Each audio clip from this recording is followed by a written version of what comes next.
ओम शांति।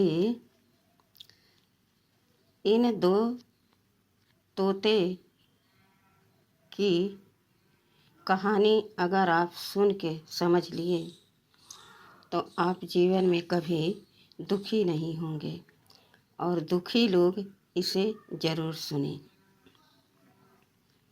एक व्यक्ति अपने घर में तोता पालता था, और एक ही माँ के दो बच्चे हुए तोते। बच्चे बड़े हो गए तो सोचा कि कुछ बाज़ार में जाकर बेच देंगे तो कुछ पैसा मिल जाएगा। जा रहा था कि रास्ते में एक कसाई मिला जो जंतुओं को मार करके खाता था। उस कसाई के मन में पता नहीं क्या आया और कहा कि भाई कहाँ जा रहे हो। वार्तालाप होने लगा तो उस व्यक्ति ने कहा कि भाई ये दो तोते हैं, इन्हें बाज़ार में बेचने जा रहा हूँ। अब ये बड़े हो गए हैं, कुछ पैसे मिल जाएंगे। कसाई ने कहा कि भाई एक तोता तो मुझे दे दो। उसने वहीं दे दिया 1 रुपये में। दूसरे तोते को ले करके आगे बढ़ रहा था कि एक सन्यासी मिल गया, और सन्यासी देख रहा है कि यह तोता पिंजरे में बंद है, आखिर ले करके कहाँ जा रहा है। उसने बात शुरू की कि आप कहाँ जा रहे हो तोता ले करके, खरीदे हो क्या? उस व्यक्ति ने कहा नहीं, मैं 2 तोता पाल रखा था तो एक बिक गया, एक को बेचने जा रहा हूँ। सन्यासी को दया आ गई, बोला पता नहीं किसको दे देंगे, क्या करेगा इस तोते का। अगर ये मेरे पास रहेगा तो जो मैं कर्म करूँगा वो सीखेगा, जो मैं बोलूँगा वो सीखेगा, तो इस पक्षी का भी उद्धार हो जाएगा। वैसे भी मेरी कुटिया तो खाली ही रहती है। यह सोच करके सन्यासी उस तोते को खरीद लिया। 2 तोते, एक माँ के बच्चे, सगे भाई। ऐसा समय आया कि बिछड़ गए। साथ में दोनों गले में गले लगा के अपना दिन व्यतीत करते थे, खुश रहते थे, आपस में प्रेम से बातें करते थे, अपना दुख सुख कहते थे अपनी भाषा में। अब दोनों 2 जगह चले गए। अब जब वह तोता सन्यासी के दरवाजे पर पहुंचा, कुटिया के सामने, तो सन्यासी जी जो अपना कर्म करते थे, पूजा पाठ करते थे, ध्यान करते थे, वही सब तोता देखता रहता था, सीखने लगा। इधर कसाई अपने दरवाजे पर शोभा के लिए उसको टांग दिया, और जैसे सुबह होता कसाई उठता, एक ही बात बोलता, चलो जल्दी पकड़ो, मारो काटो, चलो पकड़ो, मारो काटो। तोता यही सीखते सीखते अभ्यासी बन गया और यही बोलने लगा। उधर सन्यासी का तोता इतना सुंदर अभ्यासी बन गया कि जब सन्यासी समाधि लगाते वह भी लगा लेता। जैसे भगवान का ध्यान करने बैठते सन्यासी तो वह भी चुपचाप शांत हो जाता। जब सन्यासी आवाज़ में आकर के भगवान को सुमिरते, राम सीता राम, तो वह तोता भी बोलता है ऐसे, राम सीता राम। फिर जब सन्यासी बोलते, हरे कृष्ण गोविंद माधो मुरारे, हे नाथ नारायण वासुदेवा, यह शब्द वह तोता भी बोलने लगा और उसकी भाषा में और मधुर सुंदर आवाज़ आती। धीरे धीरे समय बीतता गया। सन्यासी बूढ़ा हो चुका। विचार करने लगा, मैंने इतने प्यार से इस तोते को पाला था, इतना सुंदर भगवान का भजन करता यह मेरा तोता। अब मैं कुछ ही दिन का मेहमान हूँ, जब मैं नहीं रहूँगा तो इस तोते का क्या होगा। विचार चलने लगा उसके अंदर। सोचा कि कोई व्यक्ति निकलता है तो उससे कह देता हूँ, भाई मेरा तोता है, बहुत सुंदर भजन करता है, आप इसे ले जाओ, खूब प्यार देना और यह आपके घर का वातावरण बदल देगा। बहुत सुंदर भगवान का भजन करता है। इत्तेफाक से एक दिन एक व्यक्ति उस कुटिया से गुजर रहा था। सन्यासी जी इंतज़ार में थे कि कोई इधर से गुजरे, क्योंकि सुनसान जगह पर जंगल की तरफ वह कुटिया थी। एक व्यक्ति गुजरा उधर से और सन्यासी की कुटिया देखते हुए जाने लगा। तभी सन्यासी जी बाहर आए और बोले, भाई सुनो। वह व्यक्ति पलट के इधर मुड़ा और सन्यासी जी के पास आ गया। सन्यासी जी बोले, भाई मेरा ये तोता है, मेहरबानी करके आप इसे ले जाइए और बहुत प्यार से इसे पालना दीजिए, यह बहुत सुंदर भजन करता है, आपका घर सकारात्मकता से भर जाएगा। वह व्यक्ति राजी हो गया, लेकिन वह व्यक्ति और कोई नहीं, वही कसाई था। जैसे कसाई लेके दरवाजे पर गया तो सामने वह तोता पिंजरे में बंद टंगा था। यह देख करके सन्यासी वाला तोता बोला, अरे भाई कैसे हो, खुश हो? बोला, हाँ भैया खुश हूँ। दोनों की आपस में बातें हुई और दोनों तोते को अलग अलग रख दिया। कसाई विचार करने लगा कि जब यह तोता इतना आध्यात्मिक जानता है, भगवान का स्मरण करता है, इस रहस्य को हम एक बार सुन लें, फिर इसकी कीमत लगाएंगे और इसको बेच देंगे। जब भोर हुआ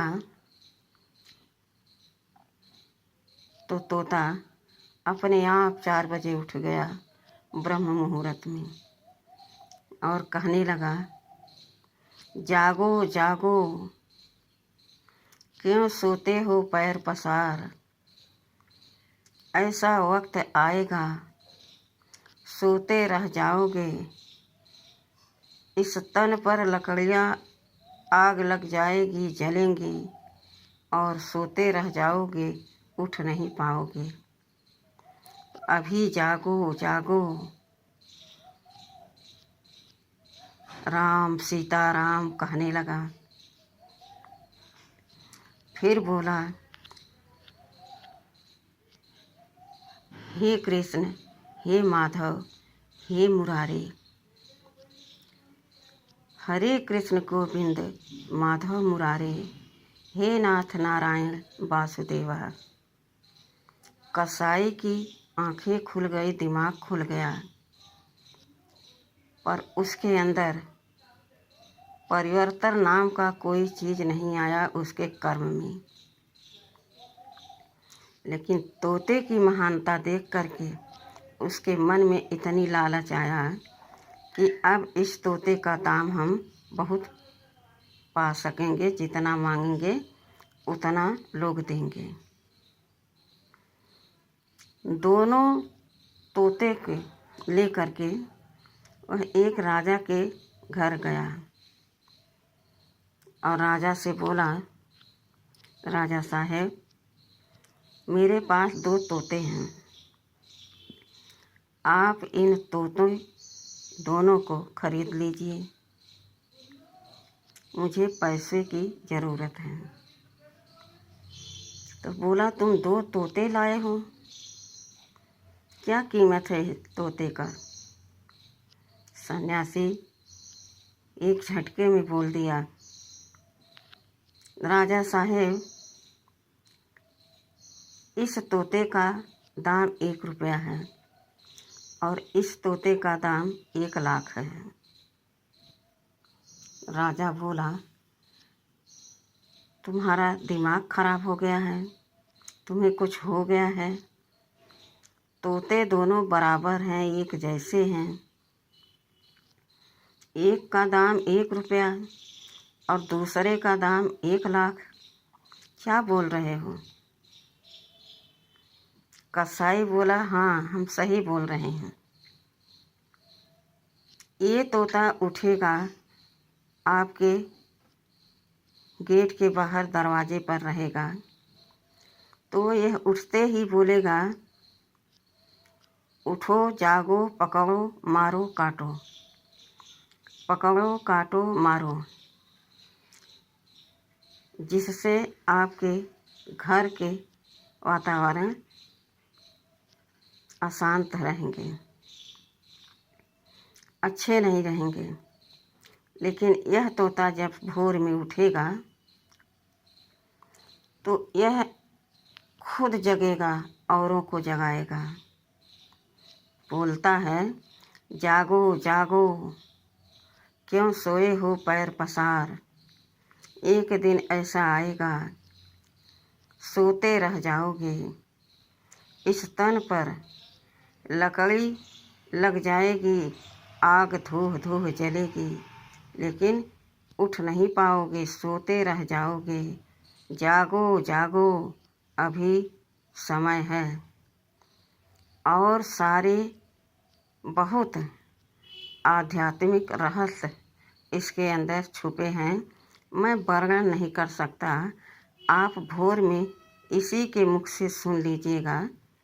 कल मैं आऊँगा, तब आप मुझे इसका दाम देना।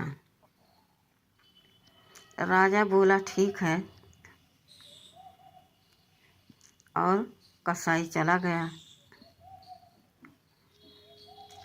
दूसरे दिन कसाई फिर आया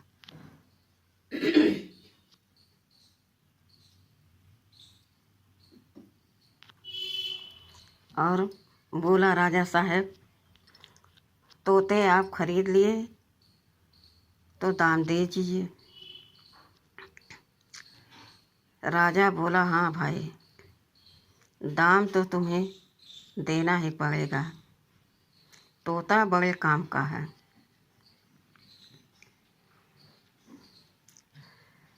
उसको उसी तोते का एक बराबर एक साथ पैदा हुए एक माँ के बच्चे, लेकिन कर्म, सोच, संकल्प, बोल में जमीन आसमान का अंतर। एक तो दिल खुश कर देता है, घर का वातावरण एकदम खुशनुमा कर देता है। जो अज्ञानी हैं उनको ज्ञानी बनाने में पूरा समर्थ है, वह मदद कर देता है। खुद जाग करके जगाता है कि भगवान को याद करो, और दूसरा सुबह उठते ही पकड़ो मारो काटो, पकड़ो मारो काटो। कसाई यही करता था। जिस जंतु का जिसको मांस चाहिए वह काटने में संकोच नहीं करता था। भोर में ही जाकर के उस जंतु को लाता, काटता और बाजार में बेचता। दोनों के कर्म में अंतर देखिए। इस तरह से कसाई उस तोते का दाम ले गया। देखिए अपने कर्मों का फल किस तरह से किसको मिलता है। अब तो राजा के घर में वह तोता 4 बजते ही आवाज़ लगाने लगता, जागो जागो, यही समय है प्रभु भजन का, जागो जागो। एक दिन ऐसा सो जाओगे जो सोते रह जाओगे। स्तन पर धूह धूह आग जलेगी, लेकिन जग नहीं पाओगे। इसलिए अभी जागो जागो। राम सीताराम। हे कृष्ण हे कृष्ण हे राम, हरे कृष्ण गोविंद माधव मुरारे, हे नाथ नारायण वासुदेवा। इस तरह से वह 10 मिनट तक तोता बोलता, और जिसकी नींद नहीं खुलती कभी उसकी भी खुल जाती। तो कर्मों का गति कोई समझ नहीं सकता कि कौन अपने कर्म से कहाँ पहुँच जाएगा और कौन अपने कर्म से कहाँ पहुँच जाएगा।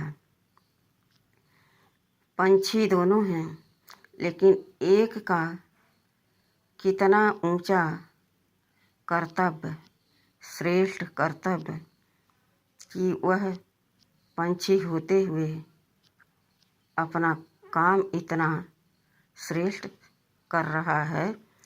एक की सहायता से, उस सन्यासी की सहायता से, और दूसरा ऐसे बिकारी के बीच में फंस गया कि रात दिन अपने आप को नीचे ही गिरा रहा है।